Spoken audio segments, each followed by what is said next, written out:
Bien, nosotros continuamos con más del contenido de Entre Ellas. En esta ocasión queremos darle la bienvenida al abogado Edison Joel Peña, quien viene a hablarnos de un tema bastante importante, sobre todo en estos tiempos donde tanto hombres como mujeres se han empoderado y han emprendido nuevos negocios o han iniciado proyectos. Pues le llamamos a esto las pymes, las que son las micro, pequeñas y medianas empresas. Vamos a hablar contigo, Edison, de sus principales beneficios. Sí, primero quiero agradecerle la invitación. Para mí es un honor estar rodeado de tres hermosas mujeres un viernes. Gracias. Sí, fíjate, las pymes, la ley la define. Está definida por la ley 488-08, que es de diciembre del año 2008. Y es la actividad comercial que se concentra básicamente en los aspectos fundamentales de la economía. Puede ser agropecuaria, empresarial, industrial, pero que sobre todo la ley las clasifica. La clasifica en micros, pequeñas y medianas empresas. Y para esta clasificación, la ley hace una diferencia, que va a depender de la cantidad de empleados que tenga, el activo que tenga la compañía y el producto, la facturación anual que pueda generar la compañía. Es decir, una microempresa es aquella que ronda entre un empleado, un trabajador, hasta 15 empleados, por ejemplo, y que tiene un activo que no puede exceder de los 3 millones de pesos. Por ejemplo, un salón de belleza sería una micro. Sería una micro, evidentemente, porque encajaría dentro de estos parámetros, al margen de que su facturación anual, en el caso de las micro, tendrá que ser necesariamente hasta 6 millones de pesos al año. Es decir, a diferencia, por ejemplo, de las medianas empresas, que serían desde 16 empleados hasta 60 empleados, fíjate cómo va ya aumentando en función del rango, ya el activo puede rondar desde 6 millones hasta 12 millones, no más de 12 millones, y la facturación puede estar desde los 6 millones, por ejemplo, hasta los 40 millones, puede ser. Okay. En el caso de las medianas empresas, ya la empleomanía puede llegar hasta 200 empleados, el activo puede estar hasta los 40 millones y la facturación, es decir, el ingreso anual puede llegar hasta 150 millones de pesos. Entonces, dependiendo de la actividad económica de cada una de esas empresas, van a encajar en estas tres clasificaciones que les he dicho.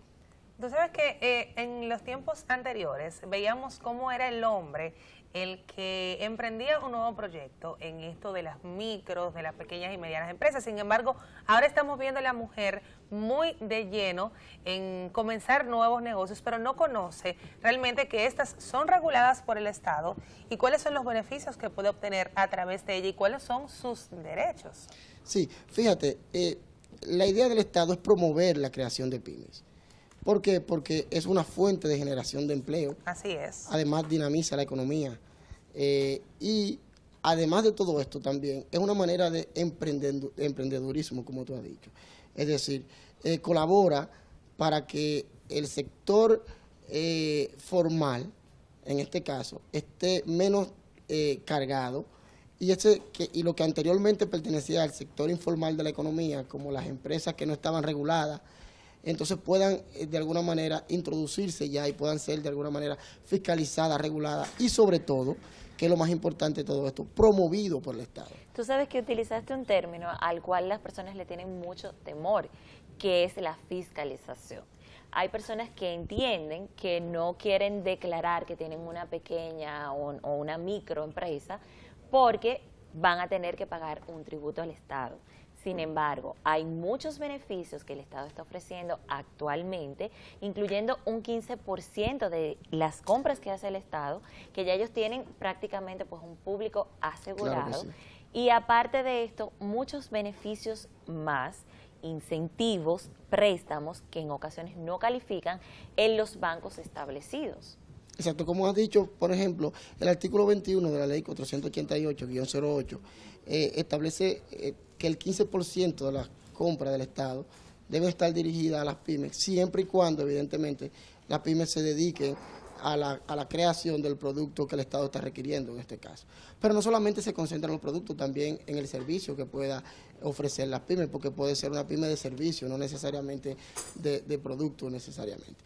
Entonces, en este caso, por ejemplo, al margen del beneficio que tenga del Estado como cliente, también tiene el acceso a los financiamientos, que en la medida en que está formalizada, esta pequeña empresa puede tener acceso a un crédito.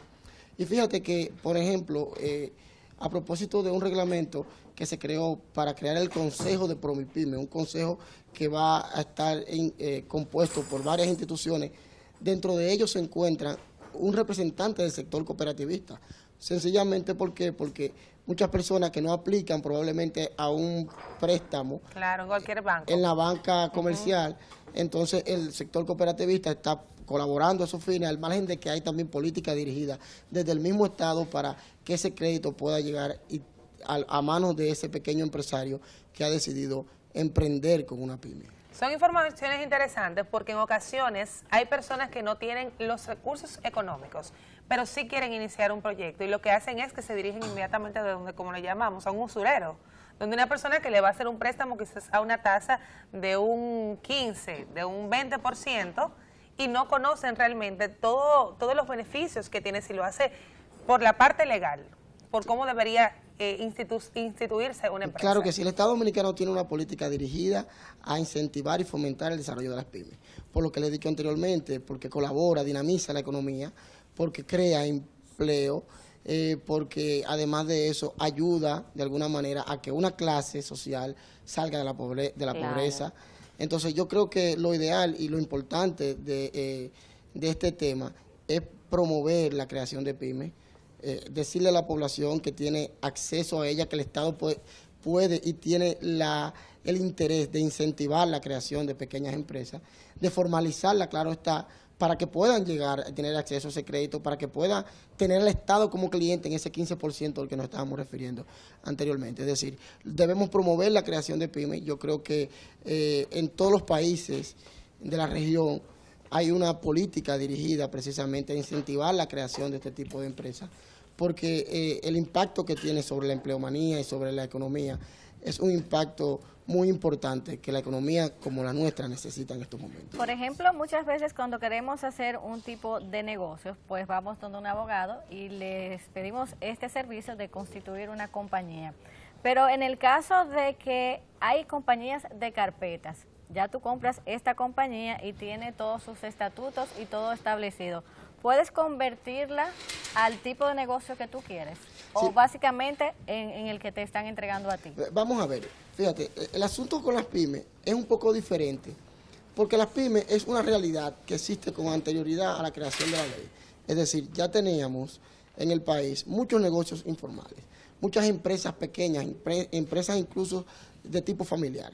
En otros países como en Colombia la clasificación no se limita a micro, pequeñas y medianas empresas, sino también que ellos les tienden a lo que denominan la FAMI-empresa, que es la empresa familiar, la primera. Por ejemplo, una familia decide vender helado, por ejemplo, entonces el hijo hace los helados, la mamá también, colabora toda la familia. En este caso, hablar de empleomanía, bueno, porque estamos hablando de que es la misma familia y lo que se recaude de esta venta, por ejemplo, va para pagar la luz, para resolver un problema familiar. Entonces, es una realidad que existe previo a la constitución formal de una compañía. Sí. Entonces, como ya la realidad existe, lo que ha hecho el Estado es identificarla y regularla para promover la creación de este tipo de empresas. Entonces, normalmente una pyme puede encajar dentro de una sociedad de responsabilidad limitada o una empresa individual de responsabilidad limitada. Porque estamos hablando de que es una unidad económica pequeña, una actividad económica pequeña que todavía no ha crecido, que incluso la ley le ha puesto límite en su clasificación, que es la que he dicho anteriormente. Ahora, en el caso de la compañía de carpeta, eso es básicamente una estrategia jurídica que se crean compañías con el objetivo de que si alguien la necesita con cierta rapidez, entonces cualquier oficina de abogados, cualquier persona que tenga una compañía, aunque no esté en actividad, entonces pueda ponerla en actividad inmediatamente y olvidarse del trámite y no esperar el trámite para empezar a operar, sino que ya está hábil para operar inmediatamente adquiere la compañía. O sea que eliminamos el factor tiempo, básicamente. Claro que sí. Incluso el Estado ha creado una ventanilla única en la que se encuentra el registro mercantil, industria y comercio, impuestos internos, todo con el objetivo de promover y de facilitar y desburocratizar de alguna manera el sistema para la creación o la formalización de las pymes. Hay una parte muy importante que también está haciendo el Estado y está íntimamente relacionada con las MIPYMES, pero es en el involucramiento de la mujer de manera específica en estos sectores, porque sabemos que muchas son madres de familias solas, cabezas de familia, que tienen aparte de todo que buscar el sustento de todos los que dependen de ella. Sus hijos, a veces los familiares mayores que también pues conviven con ella y no pueden salir quizás a trabajar y empiezan desde sus casas a elaborar productos, a ofrecer diferentes tipos de servicios. Así es. Muchas de ellas se han organizado en cooperativas y han recibido pues la ayuda del Estado. También lo están haciendo a través de las MIPYMES. Se han convertido en proveedoras del Estado. Así es. Claro que sí, claro que sí. La mujer es un ejemplo de emprendedurismo porque en el caso de la familia, muchas veces la realidad social es que a ella le toca, además de en algunos casos determinados, la producción, ¿verdad?, de los ingresos que pueda tener la familia, también le toca la crianza de los hijos, porque es el lugar natural de los hijos la madre, eso, claro. Eso en derecho lo tenemos bien definido, esta parte. Entonces, la madre siempre ha sido, de alguna manera, el ejemplo de emprendedurismo que ha tenido la sociedad. Y en este caso, la política del Estado no solamente se refiere a incentivar, en el caso de la madre, la creación de pequeñas y medianas empresas, micros y pequeñas y medianas empresas, sino también que, por ejemplo, en el caso de las tandas extendidas que existen para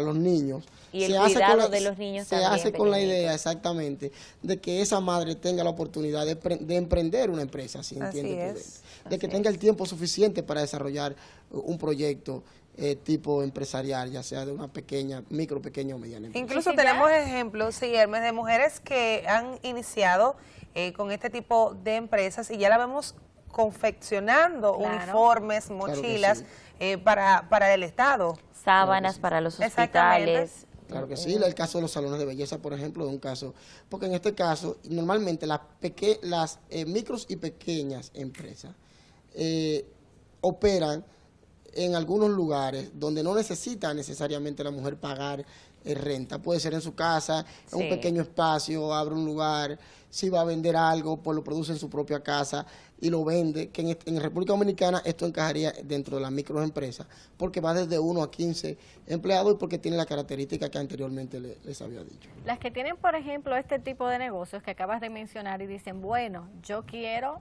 accesar, quiero estar dentro de esos programas, existen, tú la puedes asesorar para que puedan introducirse. Sí, fíjate, nosotros estamos a la disposición de asesorarlo y cualquier persona puede hacerlo, pero la ventaja que tiene el fomento y la promoción de las pymes es que el acceso es para todo el mundo. O sea, no necesita necesariamente de la mano de un experto. El mismo Estado se preocupa por guiarla, por guiar a la persona que requiere o que quiere en algún momento establecer una empresa. Estamos a la disposición, cualquier abogado puede ayudarla, pero cualquier acceso a la página web, el Ministerio de Industria y Comercio, por ejemplo, tiene acceso y te orienta de cómo debes formalizar esta realidad, porque habíamos dicho anteriormente que ya esas empresas eran una realidad con anterioridad a que el Estado pretendiera formalizar. Y pueden dirigirse incluso de forma directa a aquellas personas que quizás no manejan mucho lo que es pues las computadoras y las redes y este tipo de informaciones, pueden dirigirse directamente porque existen departamentos. Claro que sí, incluso hay un viceministerio de Industria y Comercio dedicado exclusivamente a las MIPYMES, para esos fines, para fomentarlo, promoverlo y todo lo demás.